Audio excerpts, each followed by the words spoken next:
Për të parë podcastin Rënon Ndryshe, mjafton të bëni subscribe në kanalin tim Enginasto në YouTube. Ky podcast mundsohet nga Universiteti Mesdhetar i Shqipërisë, Shtëpia e Lodrave, Blue Taxi, Dulo Dent Clinic, Eye Hospital Tirana, Enor Technologies, Euralp.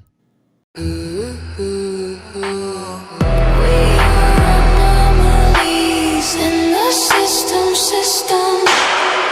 We are anomalies in the system.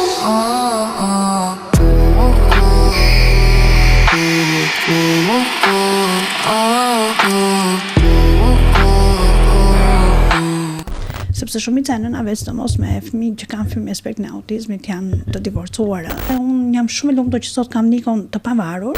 Sporti është një nga terapitë më të mira të mundshme. Ky persona ka arritur të jetë rolet kryesore me aftësitë kufizuar. Ne i kemi tejkaluar, a do kishte politik nëse nuk do kishte çështje sociale? Për cilën arsye autizmi nuk e ka marrëdhënien e mirë me paran? Nëse djali im të ishte për shkollë speciale, ti mua nuk kishe njohur kurrë. Niko gjë e parë që bën vajzat shef duart, njerë ka unas, nuk ka unas. Niko, unë jam shumë e sigurt që ti do gjesh një vajzë që do dashurohet dhe me zërin tënd dhe me inteligjencën tënde. Amin o Zot. Miq të podcastit, përshëndetje. Ja te kemi këtu në episodin ton të radhës me një djalë shumë të veçantë për mua, Nikolas, i cili një student i muzikës tepër i talentuar, ku jetën e tij e ka lidhur me kitaren dhe jo vetëm, sepse për të tingujt nuk janë thjesht nota. Janë një mënyrë se si ai lidhet me botën, me veten, me emocionet e tij, dhe un kam shumë kënaqësi Niko të kem të ftuar sot në këtë episod të radhës. Mirë se erdhe. Përshëndetje mi Surgjeta. Përshëndetje Egla. Përshëndetje Nëna Nikos, edhe për ty është për mua ke një rol shumë të veçantë në këtë tryezë diskutimi sot, jo vetëm si nëna Nikos, por dhe si një aktiviste shumë e fortë e çështjes së aftësisë së kufizuar specifikisht për personat me çrregullime të spektrit autik. Kështu që faleminderit edhe për pranimin e ftesës nga ana jote. Faleminderit që ne na bëre pjesë të podcastit tuaj. Nuk e di nëse ke dëgjuar për këto episodet e mëparshme apo ishte ndoshta diçka që ty të erdhi si risi në momentin që unë të bëra ftesën, megjithëse ne jemi akoma në puntatet e para, por e kam pasur gjithmonë ëndër që të bëja diçka që të ishte një kanal komunikimi ekskluzivisht për aftësinë e kufizuar, dhe të kishte një podium ku këta të shprehin emocionet e tyre, dëshirat e tyre, ndjenjat e tyre, por në këtë komunitet patjetër që vend kryesor kanë edhe prindrit, apo jo? Pa diskutim.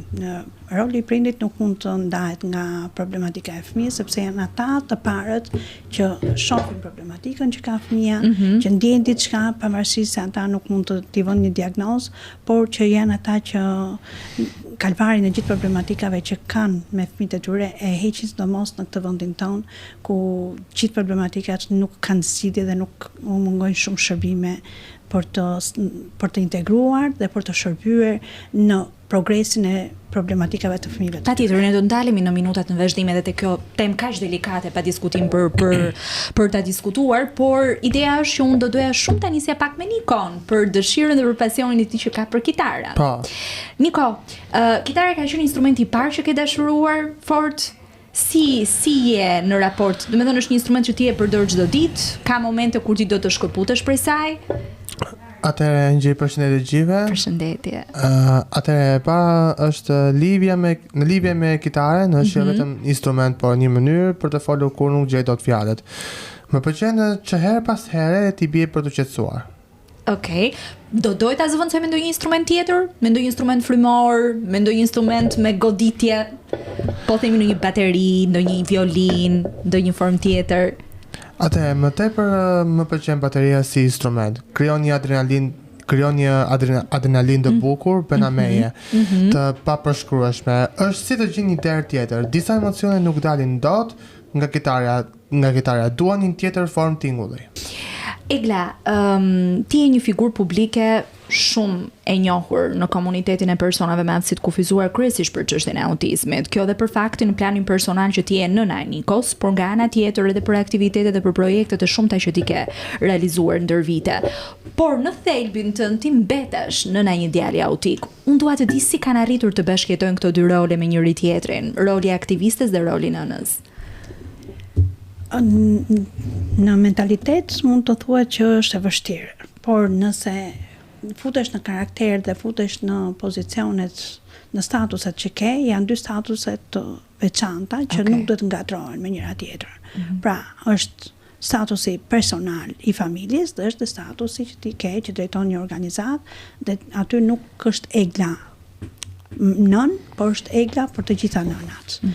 Është egla që mban emrin e Enxhit, të Mozës, të Violës, të Oriolës, të Anit, të Suelës, të gjithëve. Dhe janë kape shumë të madhe. Pra statusi që ti jesh në organizatore drejtuese një organizate aq më tepër për spektrin e autizmit që tashmë po rritet me hapa shumë të shpejt dhe akoma shkaku nuk gjendet sepse në fakt për autizmin janë shumë faktor dikus që shkaktojnë autizmin, por shkaku kryesor nuk është gjendur. Nuk është gjendur se nuk duam ta gjejmë, sepse ne mendojmë që ka shumë prapaskena, shumë drithije nga mbrapa autizmit, por gjithsesi ai është gjatë tashmë ashullur këmbkryq në shoqëritë tona si në Shqipëri edhe në botë. Ndarjen e kam bërë duke edhe penalizuar Nikon ndoshta në aktivitetet që ne organizojmë si organizat, sepse ne Në ç'kuptim kuptim e penalizuar?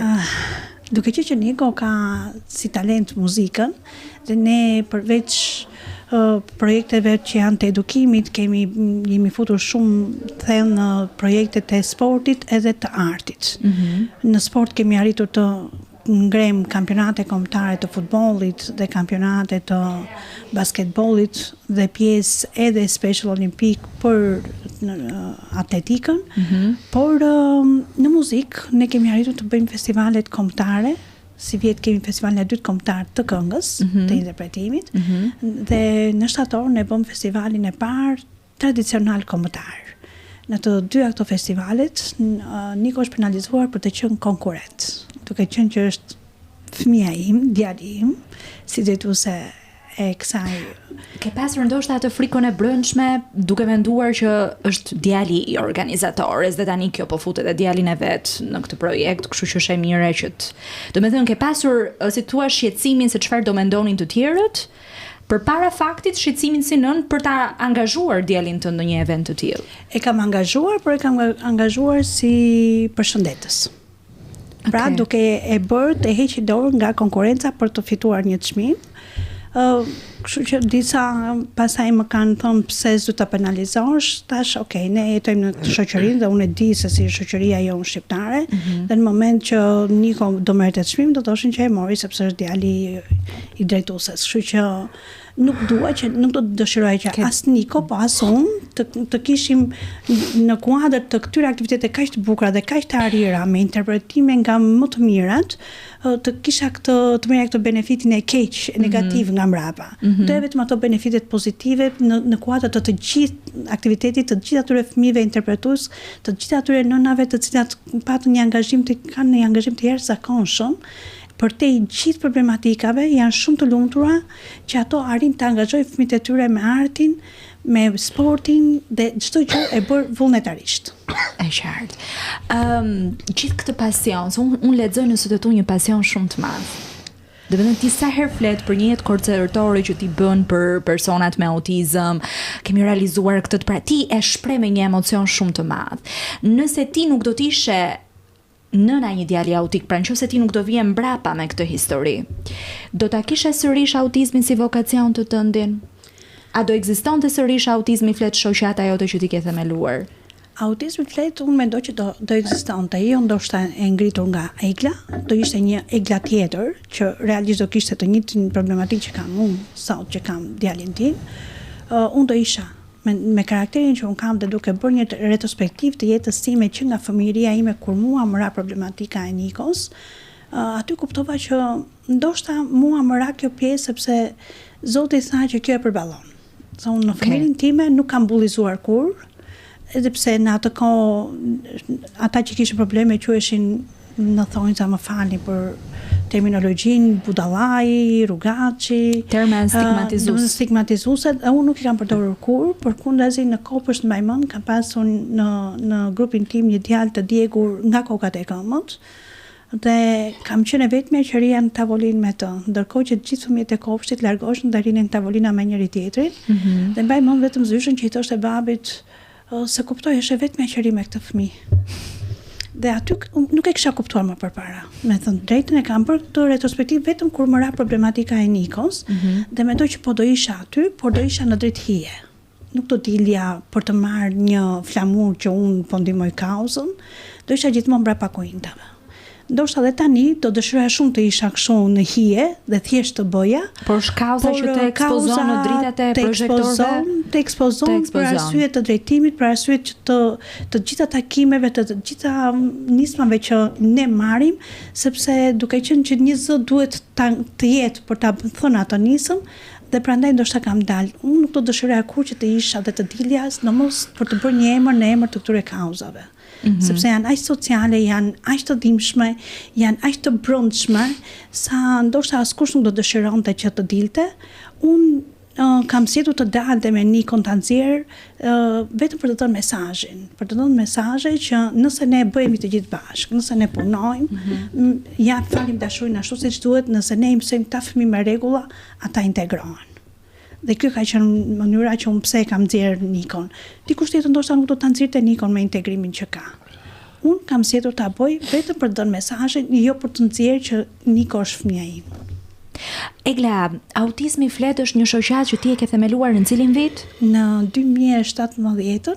Në 2017. Jemi ngritur si grup dhe ka ardhur në fakt se në 2017 po ndërhyej në ligj.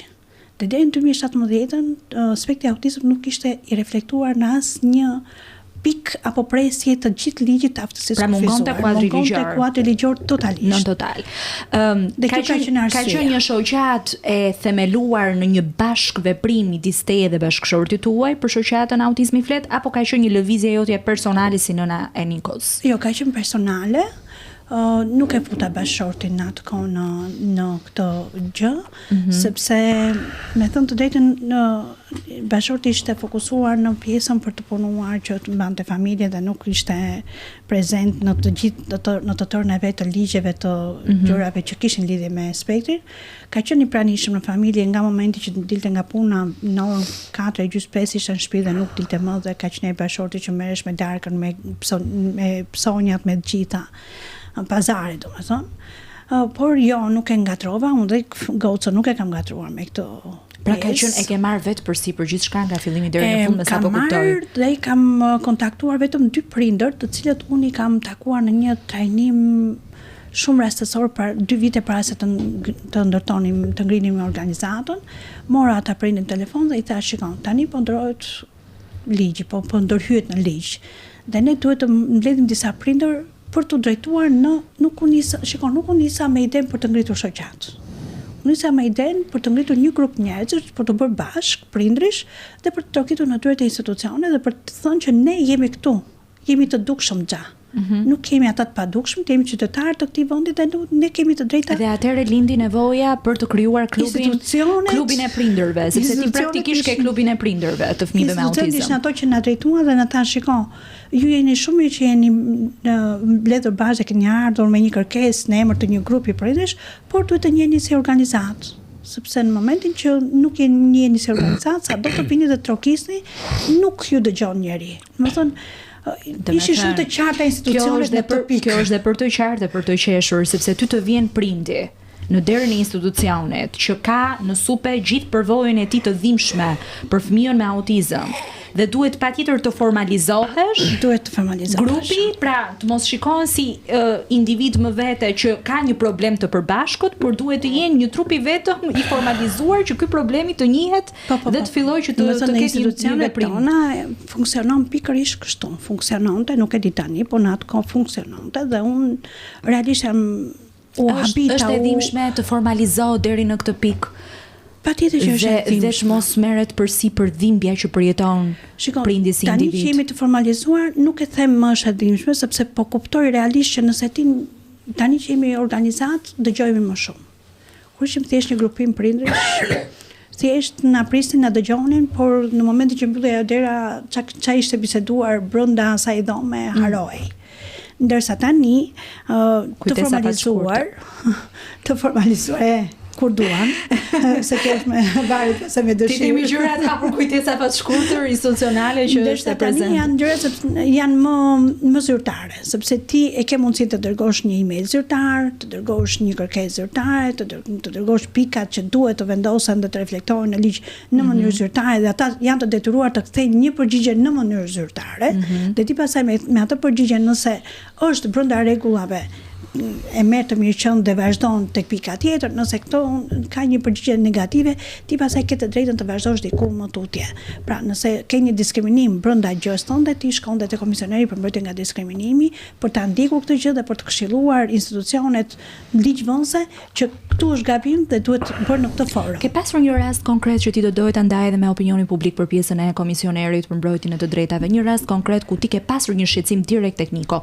Po flasim si prind, jo si aktiviste. Tekniko jo, nuk kam pasur, me thënë. Si aktiviste për një rast tjetër që e keni adresuar dhe keni marrë zgjidhje? Po, si aktiviste po kemi pasur nëna që punojnë, por që kanë drejt të punojnë 6 orë për sa kohë kanë një fëmijë me aftësi të kufizuar dhe aq më tepër kur janë nëna kryefamiljare.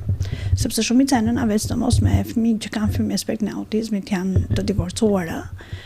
Kjo pasaj jeni dhe ju me të njëjtin status e gle? Unë jam, por jam vonë, kam vetëm 7 vite, ndërsa kemi shumica e nënave tjera janë divorcuar shumë shpejt që nga momenti që mund të jetë marrë vesh diagnoza e fëmijës. A mund të ndalemi pak te kjo pjesë, te ky status, se përgjithsisht thuhet që figura atërore është shumë e rëndësishme, por në raste dhe në situata kaq të komplikuara me një shkallë shumë të lartë vështirësie siç është të pasurit një fëmijë me autizëm, përgjithsisht figura të tilla zgjidhin të tërhiqen. Dhe është vetëm nëna ajo që mban gjithë peshën dhe përgjegjësinë familjare. Ka qenë një njëjti rast dhe për ty? Jo. Tek mua ndoshta unë mendoj që shkon në një debat kanë faj të dy. Në një zgjidhje martese kanë prap faj të dy. Nuk mund, sepse ne jemi mësuar që gjithmonë të vëmë gishtin o te babai o te nëna, por në fakt nuk duhet të jetë kështu. Sepse jeta dhe eksperjenca na ka mësuar që në çdo gjë dhe në një debat televiziv që bën, faj kanë të dy nëse dikush ngre zërin nga të dy, por ndoshta e ka bërë ai tjetri që ai tjetri të ngre zërin.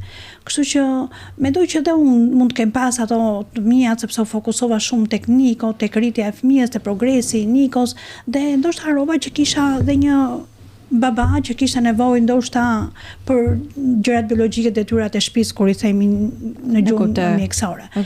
Por nuk jam bërë pishman, ndoshta sepse unë jam shumë e lumtur që sot kam Nikon të pavarur. Kam progresuar, është I integruar. Niko ka 5 vite që lëviz totalisht vetëm në Tiranë. Pra po thua deri diku që ti je e ndërgjegjshme dhe krenare që më mirë që vëmendjen tënde ja dedikove fëmijës tënd, se sa shpëtimi të martesës tënde. Po, patjetër, nuk jam bërë pishman, dhe jam më mirë që kam marrë këtë drejtim, sepse në fundit shpëtova edhe fëmijën tjetër, Gocën, sepse unë nuk mund të detyroja Gocën që unë kur mos jem në jetë të mbante Nikon. Në fundit, ajo ka jetën e vet, sikundër dhe unë zgjodha të bëj jetën time, ajo do bëj jetën e vet. Faleminderit, nëse kur unë mos të jem, ajo të shkoj të edhe një sy fëmijë, djalit, vllajt vet, që nuk e diskutoj fare që do e bëj, por nuk e kam lodhur në këtë jetën që ajo po bën tashmë, që të jem tërkohën, siç ka shumë prindër që thonë, e ka për detyrë vllai, e ka për detyrë motra. Jo, nuk e ka për detyrë asnjë nga fëmijët e tjerë. E tipse sepse dhe unë e kisha parashikuar një pyetje dhe më ke dalë fiks në shteg. A është një dëshirë egoiste deri diku I prindit, sepse kam dëgjuar shpesh që janë nëna fëmijësh me autizëm dhe thonë as sigurenç të bëja një djalë, një motër, një vlla, që të ketë dikë kur të mos jem unë, sepse kuptohet kjo dilema.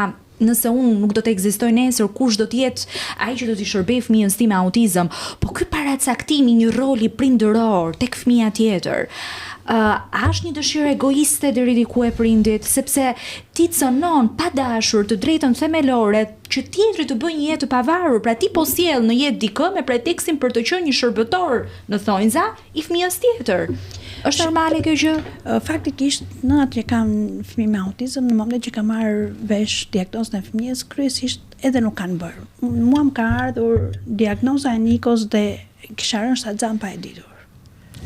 Në ka ardhur papritur dhe ka qenë një luftë e shumë fisht. nga gjitha palët që goca mos vinte në jetë, sepse psikiatri tha që mund të bënte të 2 dhe të 3 fëmijë me autizëm. Dhe normalisht çdo familje do thoshte tash kemi një pse do të bëjmë me 2, me të njëjtën diagnozë ku do shkojmë, ku do i çojmë. Kështu që ishte shumë e drejtë ndoshta skepticizmi, por nga leximet që unë bëra në kohën e Nikos, që ka qenë në vitin 2004, ishte në gjuhën italiane, sepse këtu nuk ishte informacione, as në gjuhën greke nuk ishte informacione, ku Niko ka lindur dhe ka ardhur në atë moshë, 4 vjeç. Niko ka lindur në Greqi apo jo? Ta theksojmë këtu pjesë. Në Athinë, dhe kemi ardhur këtu ku Niko ka qenë 4 vjeç e gjysmë, sepse Nikon e kam kuptuar unë që kishte diçka që nuk po shkonte. Dhe pediatria greke nuk na i pranonte. Nuk evidentoi fare diagnozën. Absolutisht, sepse Niko nga ana e shëndetësore ka ardhur shumë mirë. Nuk ka pasur kur probleme të shëndetësore. Ka folur që 7 muaj, ka filluar të flasë që 7 muaj ma fjalët e para, dhe pas një vit, gati pa vajtur 2 vjet, ndërpreu atë fjalorin ato që kishte mësuar, hajde të ikim buk, edhe këto dhe ngeli aty në ato pra mos pasurimi i fjalorit të bëri ty si nën që ti të nxitesh nga ky fakt dhe ta çoje te një mjeke pediatre për t'ia diagnostikuar. Dhe kjo diagnozë nga ajo nuk erdhi kur. Jo, nuk erdhi kur, sepse ajo mendonte që ishin 2 gjuhët. Duke qenë që ne flisim shqip dhe Niko dëgjonte vetëm greqisht në televizor apo me shokët dhe shoqet që shkonin te lodrat. Kjo thirrje e brendshme si të erdhi ty për të mbajtur fëmijën tjetër? Atëherë lexova në gjuhën italiane, mora informacion që në kohën në 2004 në studimet e fundit që kishin bërë shkencëtarët ishin që në 10 fëmijë 9 ishin çuna dhe 1 ishte gocë. Dhe vendosja që unë të mbaja gocën ka qenë zëri mamas time në fakt, që kondra gjithë tjerëve, që nga babai im, Viera, motrat, burri, që thoshin do ta heqim, mamaja më merr kështu vete dhe thot, mbaj se do të ndihmoj djalin. Ka qenë vetëm kjo fjali dhe pastaj vazhdoi prap shkoi tek grupi njerëzve. Ai ishte momenti decisiv i yt që ti vendose, pra ishte zëri nënës që më futi në mendime që unë ta mendoja. Më thellë, më thënë më brendshëm gjën, por pastaj decisivja ishte kur ginekologu më thotë që është gocë. Duke qenë që u vini nga një familje gocar, te ginekologu më thotë me keqardhje më të madhe dhe më thotë, unë e di që ti do të shumë po e ke gocë. Sa e të mërshme është që ne vazhdojmë. Në fakt, unë nuk e kam dashur as dhe fëmijën e parë unë doja gocë. Ne kemi qenë një çift në Greqi që ishim komplet ndryshe nga çiftet e tjera, ishim nga ato çiftet e rralla që doshin edhe kultura greke. Në kulturën greke për çfarë un kam lexuar është që prioriteti i japin shumë vajzës. Grekët duan më shumë vajzë dhe ndoshta kjo lloj qasje që ju keni vite që keni jetuar atje, e keni përftuar dhe ju. Jo, unë e doja gocë sepse unë shikoja se sa shumë bënim ne për prindërit tanë dhe në atë kohë në 2000 që lindi Niko, 99, unë shikoja që djemt kishin filluar të largoheshin nga familja, nuk më mbanin më atë familjen siç e kishim ne në traditën tonë që çuni në shtëpi do sillte nusën, do merresh me prindërit dhe fillova të kuptoja që ore paska pas sa miq babai un paska me mamin paska bër goca vetë. Dhe ne kisha filluar ta ndjej këtë gjë më përpara, edhe të pasurit motra shumë, mua më bënte shumë të lumtur sepse kisha një krah ku të mbështetesha, në mos të njërat e tjera që ishte më pak problematika, unë mund të mbështetesha, ndoshta te vllai, nuk e di, nuk e kam provuar ndjenjën e vllait dhe nuk flas dot, por ndoshta nuk do kisha dhe atë lirshmërinë që të shkoja te mamaja ime ashtu si vazhdoi të shkoja akoma. Pra pasja e vajzës në atë moment ty të bëri të vendose që do ta ndaje definitivisht. Po, e kam dar direkte në moment sapo ai na dha lajmin që ishte gocë. Kam shkuar në shtëpi dhe kam thënë shikoj, kam mundësi që këto mbledhje ti mbyllni, unë e kam vendosur fëmijën dhe vaj kush do të ri, kush do të iki. Pra ti morë fëmijën tënde si grua, si vendimarrje. Në vendimarrje. Arritëm me mbajtë. Pashorti e pati e përqafoi këtë vendim të tëndin, e ka përkrahur më ka përkrahur. Në të gjitha gjërat e mia më ka përkrahur dhe ndoshta Niko që është kyçer sot, për te divorci që ne kemi bërë kur Niko ishte 18 vjeç, ai ka pas një rol shumë të rëndësishëm, sepse kemi qenë ato çifte që s'kemi bërë kur debate ne. Nuk kemi zënë ndonjëherë. Debatet tona kanë qenë në dhomën e gjumit. Fëmijët tanë nuk kanë parë kur debat, dhumë psikologjike, dhumë fizike, nuk e kanë parë, sepse fëmijët me autizëm kanë një gjë. Në momentin që shikojnë dhumë kur janë të vegjël, ti nuk e kupton që ai po e shikon, por ai e akumulon. E ndjen që është i dobët dhe nuk e nxjerr dhunën. kur ai shkon në adoleshencë dhe kupton që është forcuar dhe është më i fortë se sa prindi, Bëhet agresiv. ai bëhet agresiv dhe shumë prindër bëjnë pyetje, thotë si ka emocione kisha të qetë. Por nuk kujtojnë historikun e tyre se si në çfarë ambienti është rritur fëmia. A ka pas dhunë psikologjike, a ka pas tone të larta në familje, nuk është vetëm dhuna fizike. Është edhe dhuna psikologjike që ti ngërtonin, këta nuk duan tone të larta. Kuptoj. Duan Duhet një rregulla, komunikim i qetë, normal, një ndërveprim shumë mund të i jetë në natyrshëm. rregullin, por pak më i lartë se ai që ti bën muhabet, në mënyrë që ky të kuptoj dalë se ky E toni. konfirmon edhe Niko se e pohon ndërkohë që ti flet ai pohon. Me shofare. Dhe duhet të bëj një ndarje. Ne ja u themi gjithmonë, nëse keni nevojë të ziheni, të qani, mund të shkoni ku doni, po jo përballë fëmijës, sepse fëmijëve. ta të kuptojnë dhe pa folur, pa Po qarë. këtë ndërveprim kaq korrekt që ju e kishit solid me njëri tjetrin. Është një vendim që ka ardhur nga ty? Shikon, ndodhi ajo që nuk duhet të ndodhte, E kuptoj.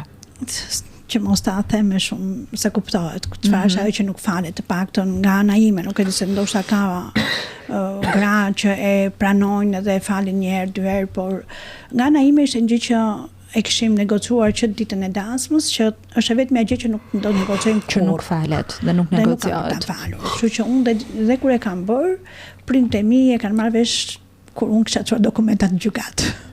Sepse do të ndalonin që ti ta Po. bëje këtë veprim. Po, mamaja po një herë, kështu që mamaja direkt sa i thash, më thot po nisen motrat për në Tiranë, se unë jam nga Vlora vet. Edhe i them pse? Tha të flasin, jo, i thash. Unë mam i kam mbaruar gjithë dokumentacionet, e dia këtë gjë, e kam kalu vetë 3 muaj të tëra, pa ju thënë asnjë fjalë, sepse unë e kam marrë atë vendim. Një dhimbje shumë e madhe për gruan. Shikoj, ku është një diçka përballet. kur e bën për një herë ta bësh prapë, është si punati kriminali që kur bën vrasjen e parë nuk e ka problem të bëjë më të dytën. Se është një sjellje e kalon atë fituar. frikën, po dhe ai thot, ama kur s'më bën gjë më të parën, s'ka që të vazhdoj edhe e dyta. Dhe kështu ndodh edhe me burrat kur bëjnë këto veprime, kur gruaja e fal herën e parë, ai thot, ama se si më fali për herën e parë, do më falë për dytën. E qartë, e Kështu që qartë. bëhet një rrugë. Egla, unë jam shumë e shqetësuar për gjendjen e shëndetit mendor që kanë prindrit në përgjithësi, por kryesisht nënat që kanë kaluar në gjithë këto kalvar mundimesh dhe vuajtësh një lloj si ty. Shpesh herë flitet për gjendjen mendore dhe psikologjike të fëmijëve, por jo të prindërve. Në dijenin tënde ka realizuar aktivitete seanca psikoterapeutike për prindrit e fëmijëve me çrregullim të spektrit autik? Shikoj, është një problematikë që ne në fakt e kemi ngritur si organizat, e kemi ngritur edhe në institucione dhe realisht sot që flasim, ma beso, ne nuk kemi probleme me fëmijët sa kemi me nënat. Nënat janë shumë të rënduara, sepse edhe nuk flasin. Nuk Se kanë ku çfarë? të rrëfehen, nuk kanë ku Po, nuk shikon. kanë dikë që ta kuptojnë se çfarë po kalojnë. Jo, nuk besoj që nuk kanë dikë se mund të vinë dhe të rrëfehen dhe tek neve, po unë mendoj që ato kanë frikë të tregojnë se çfarë ndodh në shtëpinë e tyre, sepse kanë frikë se do ngelen në rrugë.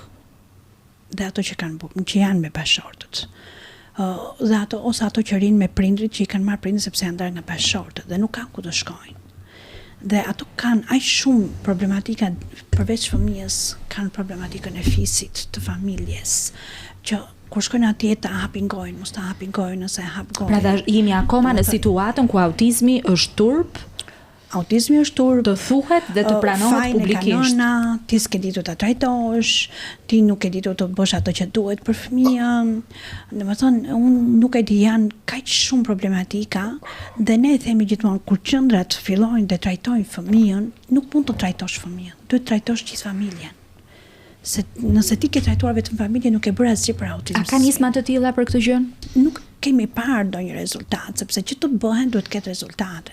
Po. Në momentin që ne nuk shohim rezultat në përmirësimin e shëndetit mendor apo psikologjik të nënave, do të thotë që ose kanë qenë thjesht një projekt dhe hajti mbledhim këto nëna dhe ta bëjmë, ose nuk tin të trajtojnë problematikat e nënave që kanë një fëmijë me spektër apo me sindromën Down. E kuptoj. Domethënë është shumë për të ardhur keq që ti sot mund të kesh profesionist, por profesionistët janë drejtuar drejt një biznesi të mirëfillt, të pastër, sepse nuk kanë as firo kur bëjnë terapinë. Domethënë e kanë ato fitimin neto të tyre dhe ata, domethënë ta sot janë kthyer në pacient. Nuk quhen më fëmijë për të trajtuar, por quhen pacient. Po më vjen pacienti. Pacienti është kur ka një kirurgji për të bërë. Pra vazhdojnë akoma dhe quhet autizmi sëmundje. Quhet sëmundje sepse u intereson. Pra jo, nuk perceptohet ende si një stil ndryshe jetese. Nuk kur dikush ka rregullat e veta, sepse personalisht është një lloj çrregullimi që do thotë ka një stil ndryshe jetese nga imi yt apo diku tjetër. Patjetër. Kështu që dhe kjo lista familje që un kam bërë mbi disa të dhëna statistikore, pikërisht për faktin për të kuptuar se sa fonde buxhetore shkojnë ekskluzivisht për persona të cilët kanë çrregullime të spektrit autik. Në 2025, pra për këtë vit që neve po lëm pas, Ministria e Financave ka nxjerrë një raport, projekt buxheti në Komisionin Parlamentar, ku specifikonte që 164.000 persona me aftësi të kufizuar, pra duke përfshirë të gjitha llojet e kategorive, do të ketë një fond që shkon diku te 23 disa miliard lek. Por nuk ka asnjë fond të veçantë për të kuptuar ore sa para buxhetore ka shkuar për autizmin. Ka një mungesë të theksuar transparencë publike këtu? Nuk është mungesë transparencë, është mungesë statistikash. Dhe kur ti nuk ke statistika se sa fëmijë me autizëm ke, se sa fëmijë me epilepsi ke, se sa fëmijë me sindrom Down ke, se sa fëmijë ke me prapambetje mendore të lehtë apo të thelluar, ti nuk i ke hyrë si ministri të bësh një studim të thelluar të situatës, por ti nuk e ke hyrë të bësh një buxhet se sa nevoja, çfarë nevojash ka një fëmijë me autizëm për të trajtuar dhe sa është buxheti mujor për trajtimin e një fëmie. Ne kemi kaq vite që themi, nxirrni buxhetin mujor që duhet të vihet në shërbim të një fëmie me autizëm për të trajtuar. Për ta bërë, çfarë i pengon? Janë thjesht shifra. Në mendjet dhe në mentalitetin e institucioneve, personat me aftësi të kufizuar, se 864.000 persona që fute janë edhe personat invalidët e punës, që janë diku të 75.000. Pra ata që kanë të fituar jo të lindur, se që kanë të fituar sepse janë bërë nga puna. Aty ke dhe ata që janë me status paraplegjik tetraplegjik, në ato 164.000 edhe persona që nuk shikojnë, të cilët prap janë me status, dhe që këtu ne kemi diskriminim. Në momentin që unë fut vlerësimi biopsikosocial, për të cilën unë mblodhen të gjitha organizatat, dhe një pjesë e jona nuk ka qenë dakord që vlerësimi biopsikosocial të futej në atë kohë, sepse Shqipëria nuk është gati. Edhe sot që flasim, vlerësimi biopsikosocial në Shqipëri nuk është gati për ta implementuar të plot siç e ka kuptimin vlerësimi biopsikosocial, sepse vlerësimi biopsikosocial do të thotë që ti do vlerësosh individin për problematikën që ka dhe shërbimet që ka nevojë ai.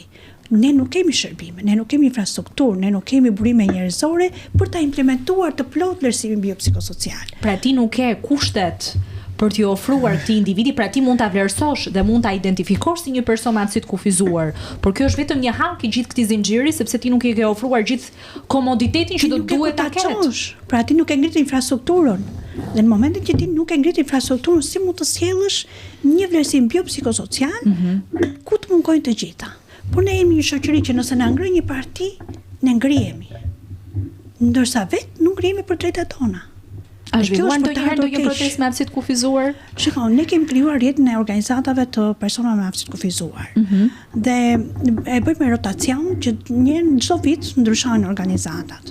Në 2023 ne kishte organizata jon, ne bëjmë votime. Hedhim në vot se kush organizat ta fitojnë dhe votojnë. Në 2023 na mori organizata Autizmi Flet, ku ne arritëm të bënim disa lëvizje, bëm një logo, filluam databazën e organizatave, bëm dhe marshimin në 4 dhjetor, sepse 3 dhjetor i ra e diell, të personave me aftësi të kufizuar. Në 2024 nuk u bë.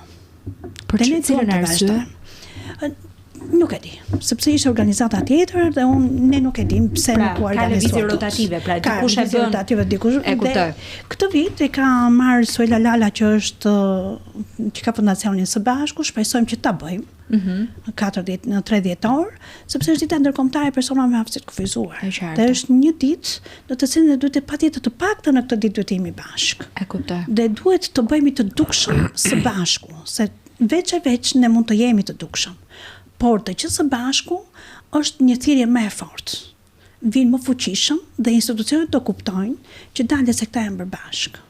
Se ne kemi një matematikë të thjeshtë të bësh, 164.000 persona. Sikur vetëm prindit të kenë votues, janë 300.000 persona që do votojnë.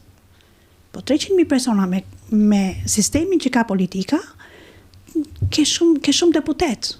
Për bërë shumë deputet. Këtë nuk ka kanë arritur akoma ta kuptojnë organizatat se sa fuqi kemi në dorë.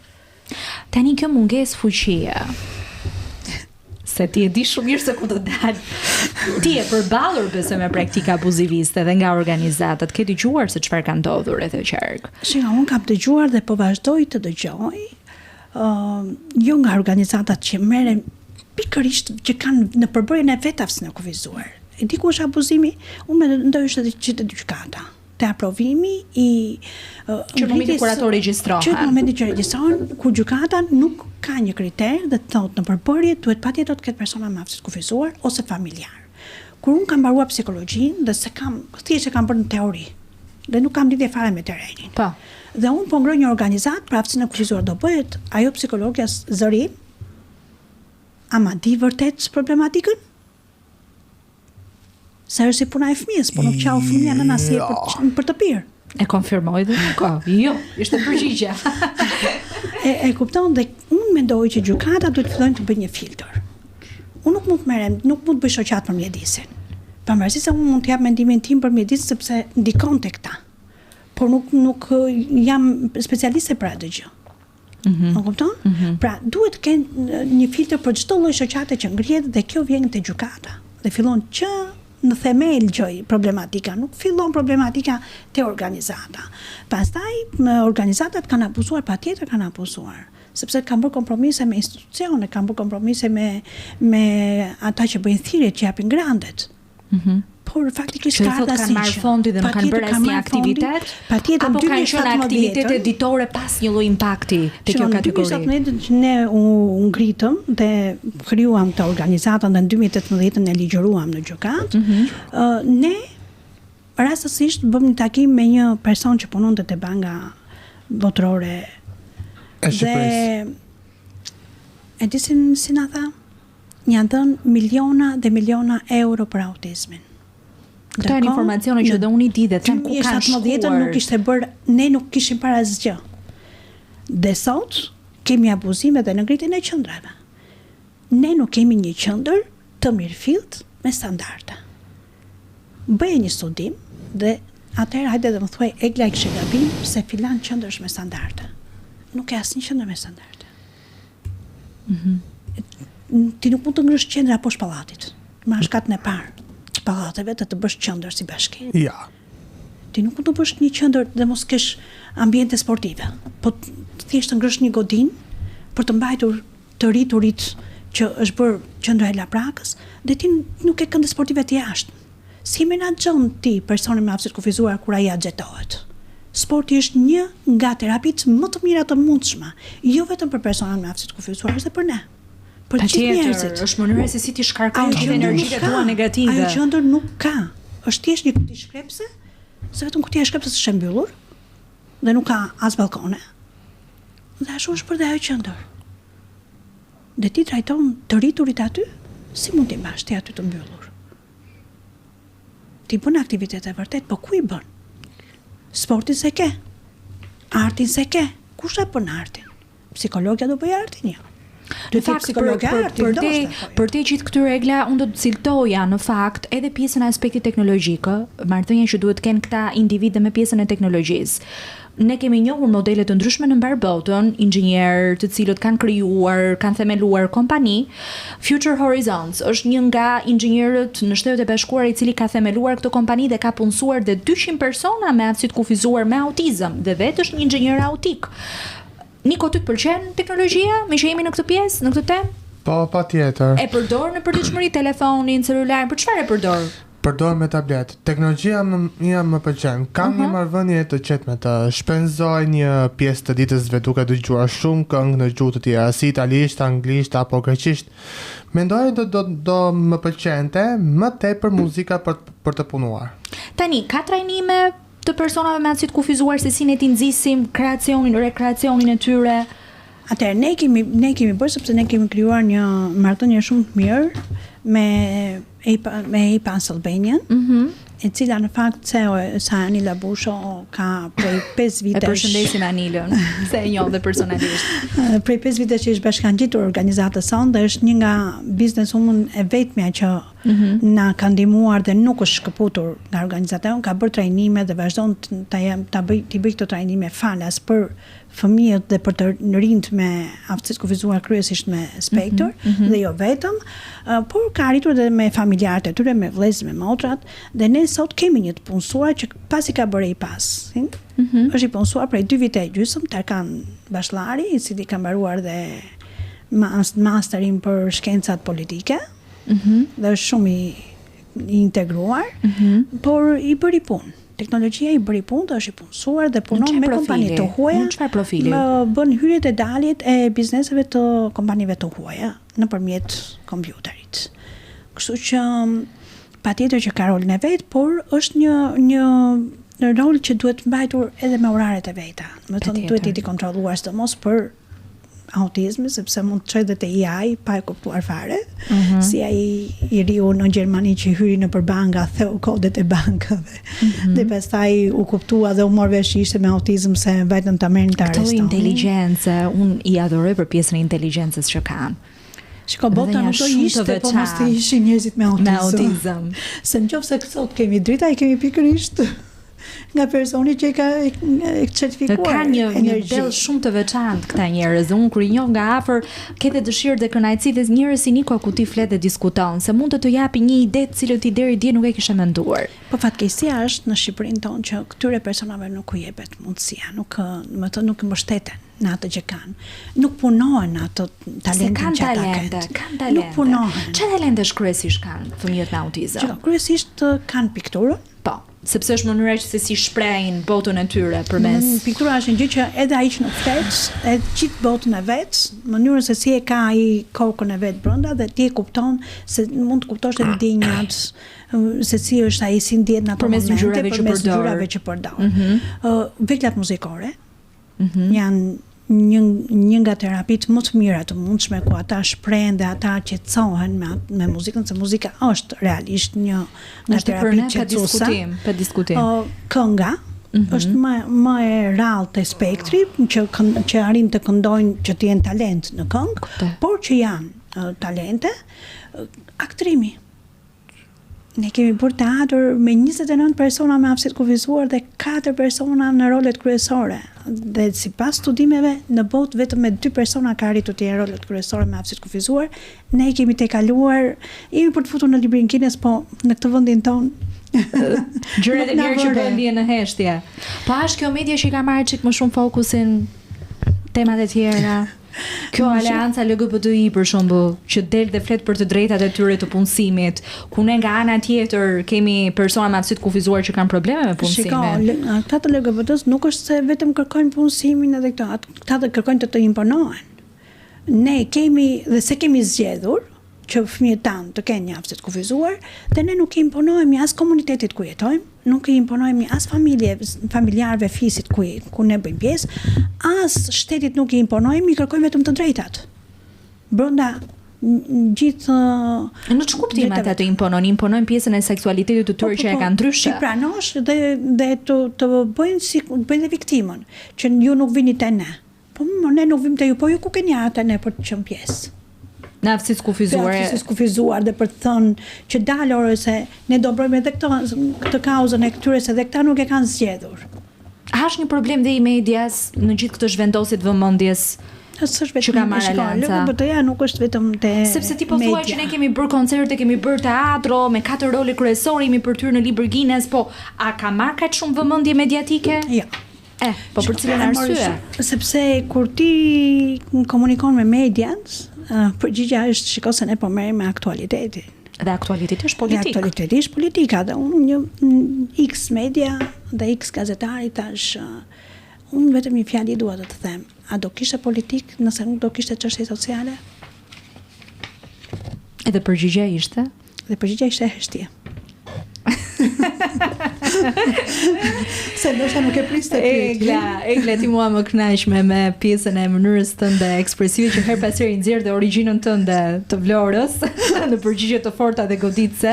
Unë do doja shumë të pyesja pak në lidhje me çështjen e punësimit të Nikos, sepse e di shumë mirë që ka vërtet barriera punësimi për këtë kategori dhe dua të di në çfarë statusi është tani ai aktualisht. Është i punësuar?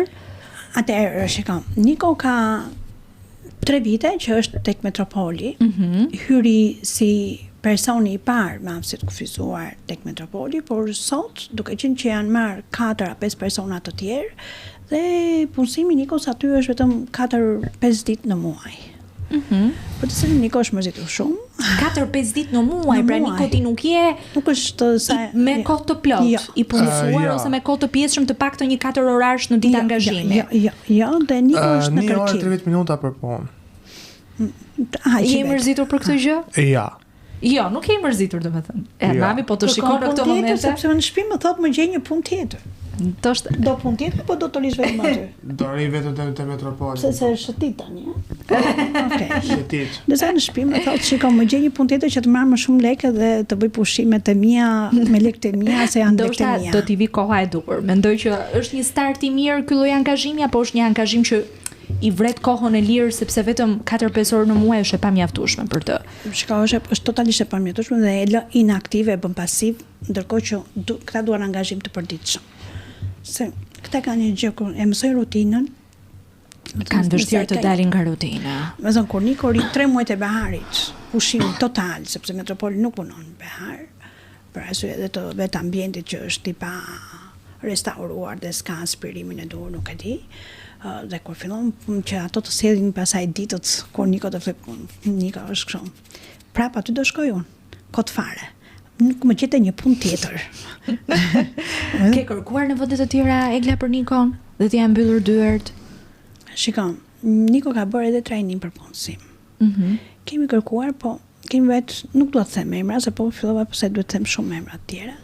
Dhe në momentin e parë, duke parë Nikon kështu, po ja ta vëm në provë këtu, andaj këtej pas e kur ti thua që apo jo, po mua më duhet edhe te kasa. Ndërkohë që këta marrëdhënien me Deku nuk e kanë të mirë. Për cilën arsye autizmi nuk e ka marrëdhënien e mirë me paran? Nuk di ta shpjegoj sepse i bie që do duhet të futem në kokën e këtyre, por nuk arri do të futem në kokën e këtyre. Jo, çfarë ke parë ti, çfarë ke lexuar nga reagimet e Nikos në momentin që ka kontakt me paran? Domethënë Niko është shumë. Më duhen 50 lekë për ujë, domethënë e ka precize. Më duhen 100 lekë që të blej biskremi. Atë të kioska. Domethënë i kam precize gjërat dhe kaq duan këta. Domethënë nuk ose ka fëmijë të tjerë, domethënë të rinj të tjerë që janë mësuar që në familjen e hershme kur kanë qenë të vegjël, që shkojnë në çdo kiosk të mundshme sa e shohin, do shkojnë të marrin një gjë. Dhe ai prindi i shkret duhet të ketë portofolin plot. Kuptoj. Sepse ai nuk ta kupton, tash çdo kiosk, do çdo ditë do shkojë fëmia do kupton që ka një parashikim buxhetor, që ka ca limite, ca shtrëngesa që ne duhet. Niko i di, po Niko nuk e ka marrëdhënien mirë në kthimin e restos. Domethënë që të punoj në kasë. Të duhet portofoli plot me lekë. Po për çfarë të duhet i harxhosh ato para, Niko? Se janë pak lekë, po duhet shumë lekë në portofol. Që nese pas nese duhet të jesh shumë lekë në portofol. Kjo ka logjik. Ka logjik? Kjo ka logjik. E shikon si logjika e ti të vë përfundësh logjikën tënde si print? Këta nuk punojnë dot në kasë. E kanë të pamundur për të kthyer reston siç duhet, domethënë. Jo, nuk punon në kasë. Është e pamundur dhe unë nuk mund të marr riske të tilla. E kuptoj. Sepse në fund të ditës pastaj ata duan lekët dhe nuk intereson fare se çfarë gabimi ka bërë Niko. Patjetër, sepse biznesin ai e ka hapur të fituar, nuk e ka hapur të humbur. Dhe janë, si të thuash, situata riskioze në të cilën ai nuk mundet dot të tregojë dhe përgjegjësinë e tij sociale. Unë nuk e marr fare mundimin që ta vendos aty dhe unë ja them dhe ja bëj qartë, ai në kas nuk punon dot, ai mund të bëjë stivimin, të bëjë rregullimin e rafteve, sa t'ja mësosh, pastaj ai nuk ka nevojë t'ja thuash më se di ta bëj vetë.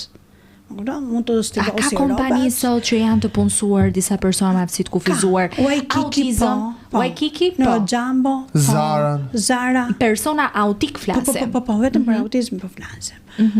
Zara po, te Jumbo te Tegu po, e di unë duhet jetë diku 21 vjeç, ndoshta tani ka filluar 18 vjeç ai çuni atje. Dhe janë të stabilizuar, pra ka një qëndrueshmëri relativisht të gjatë në kohë. sepse në fakt pra tani sa çfarë Balfin e ka futur në politikat e veta. Përgjegjësinë sociale. Përgjegjësinë sociale. Si detyrim ligjore kanë të gjitha. Patjetër. Problemi është kush arrin ta implementojë dhe ta fusi në politikat e veta në çështjen sociale.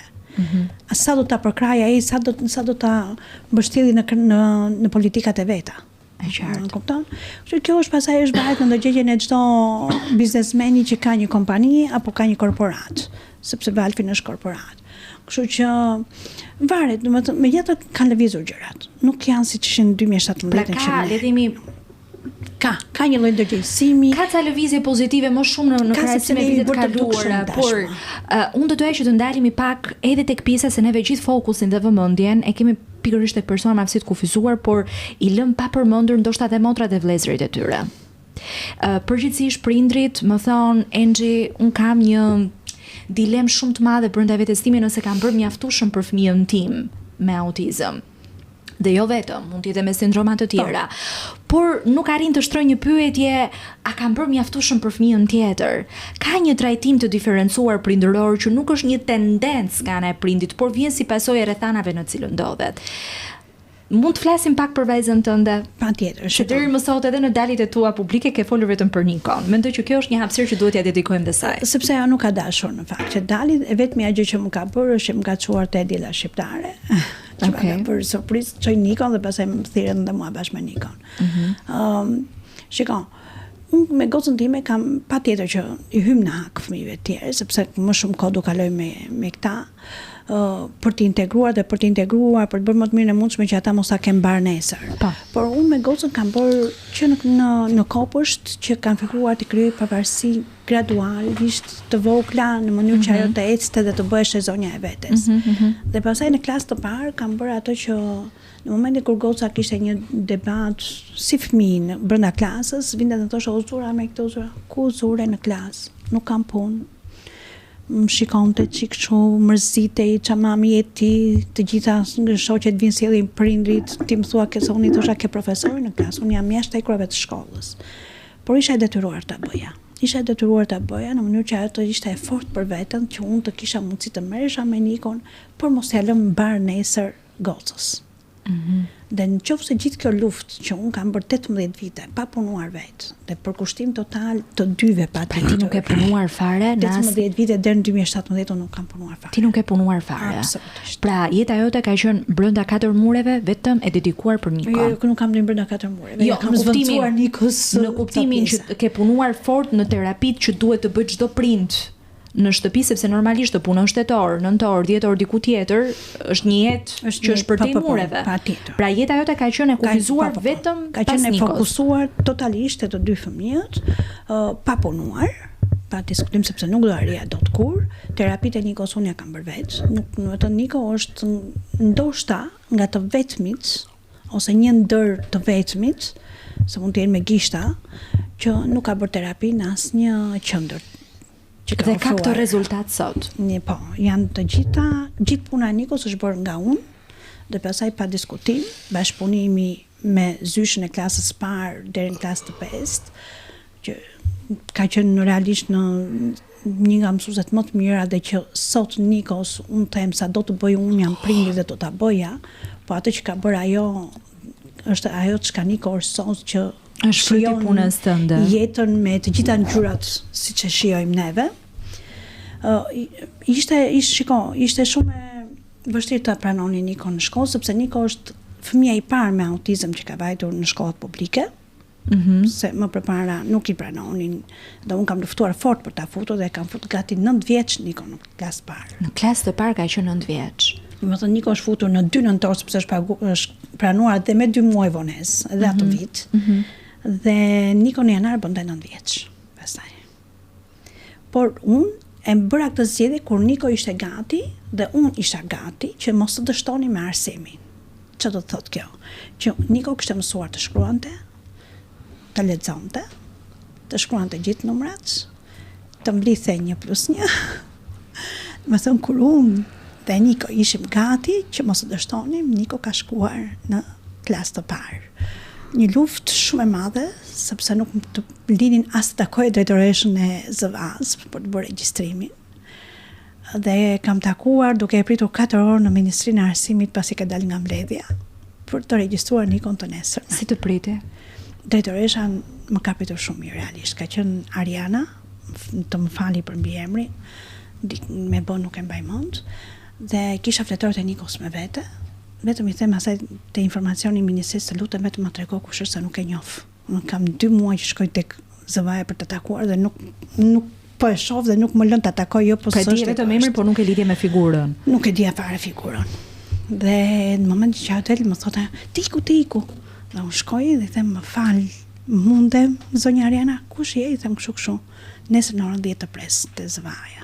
Shkoj me gjithë fletorët e Nikos, tha nuk më duhen fare. Ti mjafton. Ti fletorit I kishe marrë për t'i demonstruar që ai është gati për të ardhur. Po. Në shkollë dhe unë nuk kam se çoj tek shkolla speciale. Domethënë sepse drejtoreshat ishin të gjitha që më thonë çoj te shkolla speciale dhe një drejtoreshe I thash, nëse djali im të ishte për shkollë speciale, ti mua nuk kishe njohur kur.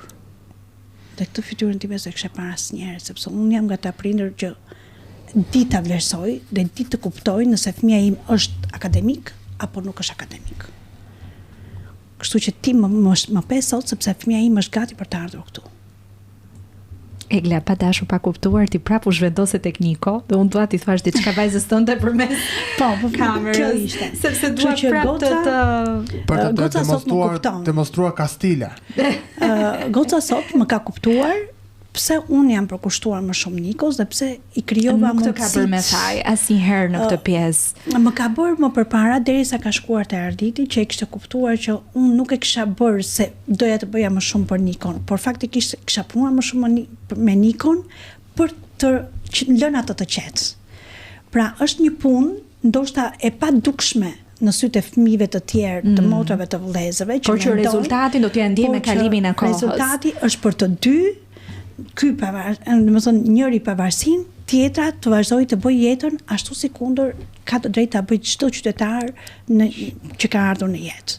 Dhe sot goca pasaj ka dashur të bëj psikologjinë, I thash në asnjë mënyrë, ti e ke bërë psikologe në koshiencën tënde që në fëmijëri, dhe unë nuk dua të lidhesh kurrë me këtë pjesë, sepse 18 vitet e mia. Po nëse ka pasur pasion, pse frenove, Egla?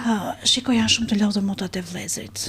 Me dhe nuk e dashur të rëndohet dhe me raste të tjera. Nuk do doja të rëndohesh me raste të tjera dhe nuk do doja se varet se si do t'i vinte dhe si do t'i vide jeta. Ndoshta mund të bëj 1 fëmijë, mund të bëj 2, po mund të bëj 5. Dhe e qenura psikologe pastaj, me rëndesën e vllajt që si do të jetë puna, nesër pas nesër do t'ja hedhë një sy kur unë mos t'jem, po sa t'jem unë nuk ka punë të merret me vllain.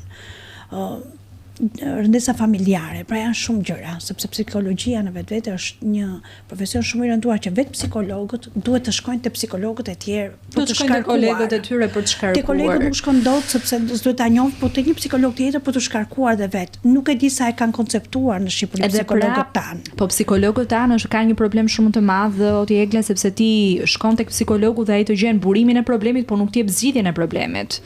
Kështu që është një profesion relativisht vërtet shumë I rënduar në peshën e emocioneve që ka. Është shumë I ngarkuar sepse unë. Dhe për çfarë ka vazhduar studimet? Unë e sugjerova dhe I thash nëse ti, sepse pasi do të bënte IT-n, I thash, IT është një gjë që është si mjekësia që gjithë jetën do lexosh, gjithë jetën do jesh në shkollë, pra ti nuk do të mbaroj kur shkolla. Dhe nëse ti do të merresh me një gjë dhe nesër mendon të hapësh diçka tonë, bëj administrim biznesi, se dhe në qoftë se do hapësh diçka tonë dhe do kesh mundësi që të punësosh të tjerë, duhet të dish ti që të dish të kontrollosh punojësit. Ti nuk mund të jesh një biznesmen pa ditur se si duhet ta menaxhosh biznesin. Meqense jemi tek tema e biznesit, e shikon Nikon si një sipërmarrës vizionar që mund të punësojë edhe persona me autizëm? E shikoj në botën e artit tek muzika duke hapur një studio muzikore. Dëshirën sepse Niko ka shumë studio muzikore. Po kam shumë dëshirë. Ke shumë dëshirë. Sepse Niko ka shumë qejf në një ta hapja të studio muzikore, por ne duam të hapim një studio muzikor për t'ia dedikuar të gjithë personave me aftësi të kufizuar që kanë talent. E vërtet. Dhe unë ja uroj realisht sepse do jetë një gjë shumë fantastike që mund të bëni për të patur një derë të gjithë ata të cilët janë të talentuar një lloj si Niko. Sepse nuk e kanë asnjë derë, domethënë ne para 2 vitesh kemi çuar Nikon në festivalin kombëtar për të qenë pjesë me një këngë të bërë nga si kishte emrin muzikanti Kristi, si kishte. Nuk e di. Nuk e mbaj mend. Edhe nuk u pranua. Ka qenë Arban Osmani prezantuese atë vit. Kështu që nga ai moment Ka qenë fundi 2022-shit, ka qenë festivali i fundvitit. Në Big Brother, po, festivali okay. kombëtar, po. Kështu që nga ai moment na ishim duke rrahur dhe me Anin këtë gjë dhe tham okay, ne duhet të arrijmë të bëjmë një studio për gjithë ta që kanë dyert e mbyllura të nuk i pranojnë, sikundër doli Diego tek Albanians Got Talent, po. Ishte Mori dhe Golden Niko ka qenë Diego ka fituar Golden Buzzer në Albanians Got Talent. Shpresoj që ta vazhdojnë të paktën Diegon, se të tjerët ata i vlerësojnë deri vetëm fazën e parë dhe pastaj heqin emocionet. Si funksionojnë në Shqipëri. Se mendoj që mund t'ja bëj këtë gjë, domethënë unë e pata me Niko. Domethënë Niko vitin e kaluar u kualifikua në natën e parë dhe pastaj nuk u mor më. Çmimet. Pra, nuk u kualifikuar fare për netët finale. Kualifikuar për të vazhduar fazën tjetër dhe nuk e thirrën më. Po për cilën arsye? Po se pastaj vetë juria bë ka prap skualifikime, po pa e ditur ti. Po mos ma e fare. Tek festivali i fundvitit e kualifikuar natën e parë? Jo, tek apo ishte tjetër? Albanians Got Talent. Te Albanians Got Talent. Pra ti u kualifikove tek e para? Po. Dhe nuk të shitën fare në jetët finale. Fare pastaj. Jam i kualifikuar. As për gjithë finale, as për gjithë që të vëndet prap një garë tjetër, nuk u thirr fare dhe më thonë një zhgënjim tjetër. Nga ana se si trajton, më thonë ti e pranon, bën atë show, se për mua është thjesht show. Jo vetëm me Nikon, sepse e pash dhe të tjerë dhe të ata sindromës Down, që hajde i futën dhe fazën e dytë ata sa për të thënë. Që të arrijë një me sindrom Down të kërcejë shumë e vështirë dhe ata nuk din të vlerësojnë që deri ku është vështirësia e sindromës Down. Dhe të arrijë të bëj balet, sindroma Down është një talent shumë i veçantë. Që i duhet dhënë një mbështetje deri në fund, jo të jetë deri në mes të rrugës. Pikërisht, në oj pranon dhe mëso mbi problematikën e kësaj kategorie dhe deri ku duhet të shkojë, ose mos e pranon fare. Në vërtet. Tani unë dua që të ndalemi me që jemi drejt fundit e Glas, se me ty neve mund të zgjasim pafund dhe unë këtë e di se dhe në bisedat tona dhe të mëparshme që kemi pasur. Prit se kemi ka 14 o nu. Shiko si di gjitha është agenda, kujtesa jote është besoj Niko, nuk besoj që ti ke nevojë të hapësh kalendarin dhe të ruash çdo gjë se çfarë ke për të bërë më pas. Niko, tani kam një pyetje të fundit për ty. Ke ndonjë shoqe? Mendoj që momentet e duhura vijnë nga dalë ve natyrshëm. Miqësia nuk është diçka që është me forcë. Një marrëvënie të veçantë e imagjinoj si një hapësirë të sigurt, ku nuk ka presion. Nëse një shoqe e zemrës vjen në jetën time, do të doja të ishte dikush që më pranon ashtu siç jam. Më pranon ashtu siç jam, po më duket sikur është ajo kënga jote. Do na e këndosh pak lutem? Patjetër, sigurisht. Ma prano kështu si jam, lutem mos më lër vetëm, hapi krahët e më shtrëngo, hape zemrën dhe më jeto. Bra, shumë e bukur. Faleminderit. Bravo Niko, të falenderoj shumë dhe nuk ishte se si mund ta mbyllim kaq bukur podcastin. Ti e mendon veten vjerë tani për Nikon? Shiko, deri para një viti nuk e kam menduar. Deri tek detajet e zemrës, vetëm si approchohet me vajzat. Niko gjë e parë që bën te vajzat shef duart. Një herë ka unaz, nuk ka unaz. Është i vëmendshëm ndaj këtyre detajeve. E duam elegante. Nuk duam goca që janë kështu. Ti mbaj shënim këto Niko që ti kemi parasysh për ty, ë? Kemi qenë te Bjondit, po tani themi edhe te Brunit, mjaft që të jetë pak e gjatë që të na përshtatet. Se ai është gjithaj ideal, normalisht do pak edhe të gjatë, apo jo? Ti gjithë kështu që ja kam lexuar, po më shikoj më shumë muhabetet e zemrës i bën me Anin. Me mikeshën tonë. Do të thënë ty të ka përjashtuar nga këto tema të zemrës. Nuk i thuan gjithë se mami thotë boll këtu boll atje. Edhe me motrën, me mamin ka përjashtuar. Në këto muhabetet e zemrës, se mami thotë jo këtë, jo ato, shiko sa ajo kështu, kjo kështu. Edhe me që mami nuk ja pranon kështu gjërat. Unë jam e sigurt që është akoma nervoze. Po, mund ta bëhet nervoze kur i thotë që shiko se kjo nuk ka unaz, po ka të dashur. Po jo, po s'ka unaz, Niko këmbgul të unaz. Niko, unë jam shumë e sigurt që ti do gjesh një vajzë që do dashurohet dhe me zërin tënd dhe me inteligjencën tënde. Amin o Zot.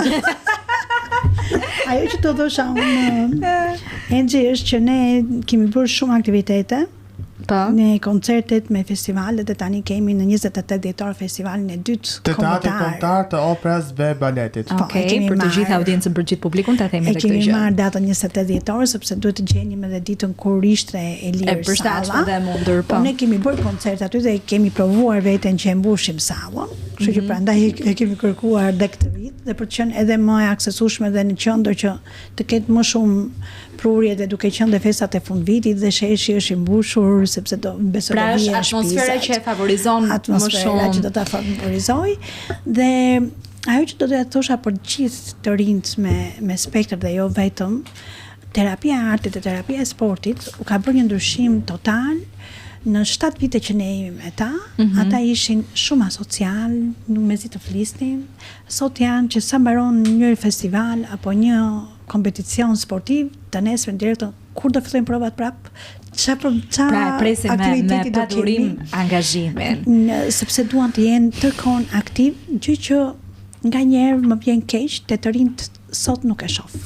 Unë e pash në fakt me kampionatin e shahut që ne bëm për herë të parë për kariket me rrota, mundësuar nga Qafshtama dhe Union Bank dhe nga Bashkia e Tiranës dhe më thonë gjithë kohës vazhdimisht të lutem kur mund ta kemi edicionin e radhës vitin që vjen, sepse vetë fakti që ne mblidhemi kariket me rrota flas. Po. Dhe organizohemi sepse ata u trajnuan për 2 muaj me shahun, po, pra për patjetër. kuptuar teknikat, ishte kënaqësi shumë e madhe, kështu që unë i ftoj të gjithëve, krijoni sa më shumë hapësira për personat me aftësi të kufizuar në gjithë angazhimet dhe në projektet tuaja. Unë ju falenderoj shumë që ju kisha të dy sot. Edhe Ishte ne shumë falenderojmë kënaqësi. që prapësisht edhe Autizmi gjithmonë thuhet është një luftë me fitore të vogla, por mes këtyre fitoreve të vogla ka gjithmonë shpresë të Falenderoj jetë. shumë Engjini, ishte këtë kënaqësi. Faleminderit shumë ty Niko. Ti ma zbukurove ditën sot. lumkush i ka nga njerëz sepse ata janë më të vërtetët. Po, vërtet. Dhe kjo shoqëria jonë në fakt nuk është se i pranon njerëzit që i thon gjërat me emrin e tyre. Një shkrimtar do thoshte në jetë do takosh shumë maska dhe shumë pak fytyra. Mendoj që aftësia kufizuar është ndër pjesën e fytyrave që ne shohim. Është vërtet, është ajo. fiks Kështu e ajo. mbështes absolutisht mendimin tënd. Shumë Faleminderit. faleminderit, ju përshëndes të gjithëve. Mirupafshim dhe shihemi në puntatën e radhës. Ma prano kështu si ja, lute mos më lër veta, hapi krahët e më shtrëngo, hape zemrën dhe më jeto. Ura, shumë e bukur. Oh, oh.